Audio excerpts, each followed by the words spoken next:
রাশে একটি প্যান্ডেল দেখে তো আমি তো অবাক হয়ে গেছিলাম। অবাকের থেকে বেশ কিছুটা ভয় ভয়ও লাগছিল, কারণ যা লাইটিং ছিল।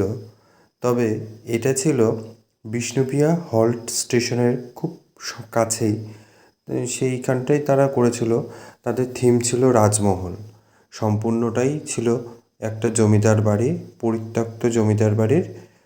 সেইখানে ভূতের আনাগোনা বেড়েছে। তো তার ওপরেই থিমটা তারা বানিয়েছে। খুব সুন্দর করেছে প্রত্যেকটা, মানে লোক এত সুন্দর নিখুঁত অভিনয় করেছে, মনে হচ্ছিল যেন সত্যি কোনো, মানে ভূতের কোনো সিনেমা দেখছি এরকম কিছু।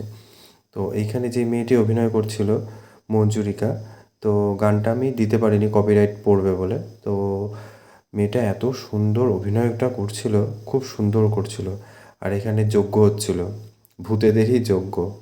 তো এখানে সে কিছু নাচ টাচ দেখাচ্ছিল, আর এত লাইটিং ছিল যে খুব চোখেও লাগছিল। তার সাথে এখানে মরার মাথা, আবার ইনি হচ্ছেন ভূতের দেবী। তো এই উপরে আরেকজন পাহারা দিচ্ছেন দোতলায়। এখানে একটা ঝাড় লণ্ঠনও রয়েছে। ঝাড়টা খুব সুন্দর লাগছে, বেশ অনেকটা পুরনো, ছিঁড়ে গেছে এইরকম একটা ব্যাপার। পুরনো পুরনো দিনের ব্যাপারটা বেশ ভালোই ফুটিয়ে তুলেছে তারা। আর এই যে ইনি যজ্ঞ করছেন হাড় মাংস এসব দিয়ে। তো যাই হোক, তো ধীরে ধীরে এবার প্যান্ডেলটা একটু একটু করে এগিয়ে যাচ্ছিলাম, দেখাচ্ছিলাম। দেখুন আপনারা যে পুরো প্যান্ডেলটাই কি সুন্দরভাবে, মানে পুরনো দিনের যে ব্যাপারটা সেটা তারা ভালো ফুটিয়ে তুলেছিল। এটাই সব থেকে বেশি ভালো লাগছিল।